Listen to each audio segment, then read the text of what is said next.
ଆମ ଜଗା ଭାରି ବଢ଼ିଆ। ମୋର ପୂର୍ବ ରୂପ ବାଣୀ ତନୁ ରୋମାଞ୍ଚ କହି ଶୁଣି, ଏ ରୂପ ଛାଡ଼ି ତାର ମନ କୈବଲ୍ୟ କିପା ପ୍ରୟୋଜନ। ଏ ରୂପ ଦେଖି ଚିତ୍ତ ହରେ କୈବଲ୍ୟ ଲଭେ ଅବାନ୍ତରେ। ଅଷ୍ଟ ଐଶ୍ୱର୍ଯ୍ୟ ଯାହା ଚିନ୍ତି ଅନନ୍ଦ ଅନନ୍ଦ ବିଭୂତି, ସେ ସର୍ବେ ଖଟନ୍ତି ତା ପାଏ ମୋ ଭକ୍ତ ଜନେ ଦୂର ନୋହେ। ଏଣୁ ଭକତ ରଖେ ହରି କାଳ ନ ପାରେ ଗ୍ରାସ କରି, ମୁଁ ତାର ପ୍ରିୟ ଆତ୍ମସୁତ ସଖା ସୁହୃଦ୍ର ଗୁରୁ ବ୍ରତ। ତାହାର ଗୁରୁଦେବ ମୁହିଁ ଯେ ମତେ ଭାବେ ଭାବଇ, ତାହାର ଇଷ୍ଟ ବନ୍ଧୁ ମୁହିଁ ଯେ ମତେ ସର୍ବ ସମର୍ପଇ।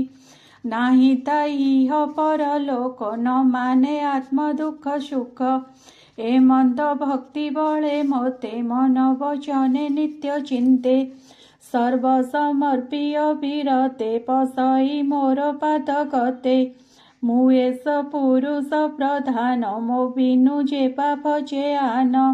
ଏ ଘୋର ଭୟ ସେ ସଂସାରେ ନିର୍ବାର ନୁହଇ ତାହାର, ଦୁଃଖ ମୋହର ମାୟା ଗତେ ଯନ୍ତ୍ରିତ ଅଛନ୍ତି ସମସ୍ତେ। ମୋ ଆଜ୍ଞା କରୁଥାନ୍ତି ନିତ୍ୟ ନିତ୍ୟ ଯନ୍ତ୍ରିତ ଭୟ ଚିତ୍ତେ। ଦେଖ ପବନ ମୋର ଡରେ ବହଇ ବାହ୍ୟ ଅଭ୍ୟନ୍ତରେ, ମୋ ଭୟେ ଉଦେ ଦିନ କର ମୋ ଡରେ ବର୍ଷେ ସୁନାର ଶିର। ମୋ ଭୟେ ଯମ ଦଣ୍ଡ ଧରେ ମୃତ୍ୟୁ ସକଳ ପ୍ରାଣ ହରେ। ମୋ ଡରେ ଯେବା ଯାହା ଭକ୍ଷେ ଅଗ୍ନି ଦହଇ ଅପ୍ରତ୍ୟକ୍ଷେ, ଶଶାଙ୍କ ଦିଶଇ ଆକାଶେ ପ୍ରାଣୀଙ୍କ ମନ ସେ ଆଶ୍ୱାସେ। ଏ ମନ୍ଦେ ମହାଯୋଗୀ ଜନେ ଯନ୍ତ୍ରିତ ମୋହର ବଚନେ, ସେବନ୍ତି ମୋହର ଚରଣେ ସଂସାର ପାର ଇଛି ମନେ। କରନ୍ତି ପ୍ରାଣୀ ହିତ ନିତ୍ୟେ ଅନନ୍ୟ ଭାବେ ଜଗତେ, ସେ ଦୟା ସାଗର ମୁରାରି ମାତା ବିଷଏ ଦୟା କରି। ଯେତେ କହିଲେ ଉପଦେଶ ସୁଜନ ଜନେ ଏଣେ ରସ, ତୃତୀୟ ସ୍କନ୍ଧେ ଭାଗବତେ ଜୀବର ପରିତ୍ରାଣ ଅର୍ଥେ। ବିଷ୍ଣୁ ଚରିତ ଶୁଦ୍ଧ ରସ କହଇ ଜଗନ୍ନାଥ ଦାସ, ସୁଜନେ ନ ଧରିବ ଦୋଷ ମୁତୁମ୍ବ ଦାସଙ୍କର ଦାସ। ଇତି ଶ୍ରୀମଦ୍ଭାଗବତେ ମହାପୁରାଣ ପରମହଂସ୍ୟାୟ ସଂହିତାୟା ତୃତୀୟ ସ୍କନ୍ଧେ କପିଳ ଦେବହୂତି ସମ୍ବାଦो ଭକ୍ତି ଯୋଗ କଥନମ୍ ନାମ ପଞ୍ଚବିଂଶ ଅଧ୍ୟାୟ। ଷଡ୍ବିଂଶ ଅଧ୍ୟାୟ ଆରମ୍ଭ। ସାଂଖ୍ୟ ମତରେ ସର୍ବତତ୍ତ୍ୱ ଯେ ରୂପେ ହୋଇଲେଟି ଜାତ, ତାହାଙ୍କ ଯେ ଅବା ଲକ୍ଷଣ ଛବିଶେ ହୋଇଛି ବଖାଣ।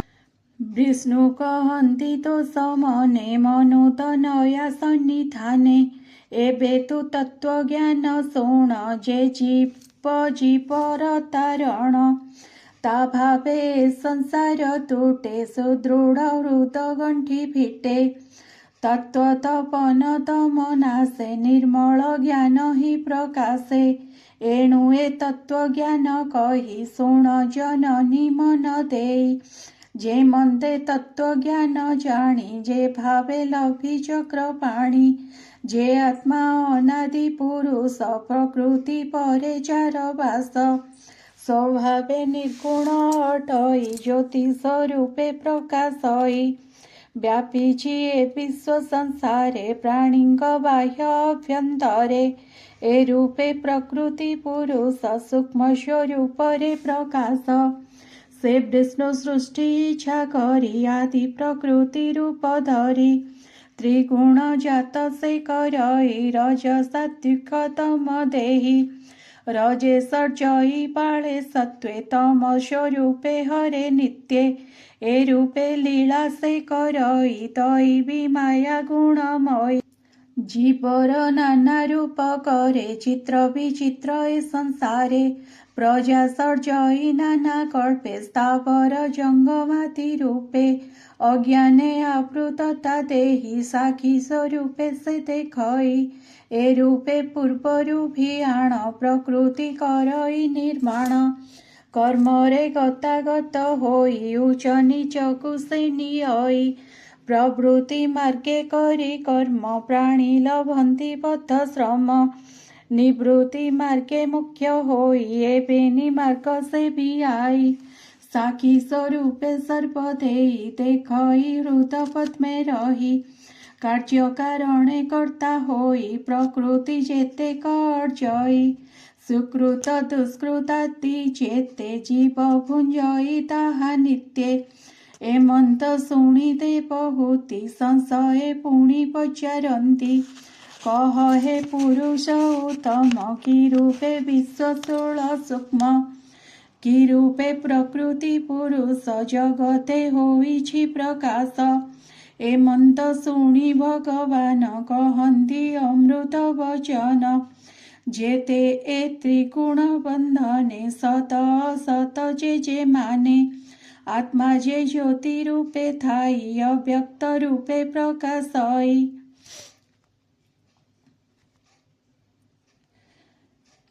अव्यक्त रूपे प्रकाशई प्रधान रूपरे प्रकृति समस्त कर्मे अधिपति समस्त रूप से वही महत आदि जेते तेहि शुण जननी एक चिते चतुर्विंशति तत्व जेते पंच पंच जे चतुर्दश प्रत्येक करिबा प्रकाश पृथिवी अपतेज वात आकाश आदि पंचभूत गंध रूप जे रस गंध स्पर्शादि तन मात्र भेद जिह्वा नासिका चक्षु कर्ण चर्म पाणि पाद वचन भूषण पायु एतसम इंद्रिय बोलिए हा नाम मन बुद्धि जे अहम चित्त चतुर्विंशति एहु तत्व पंचविंशति काल कहिए रूपे सांख्य क्रम होई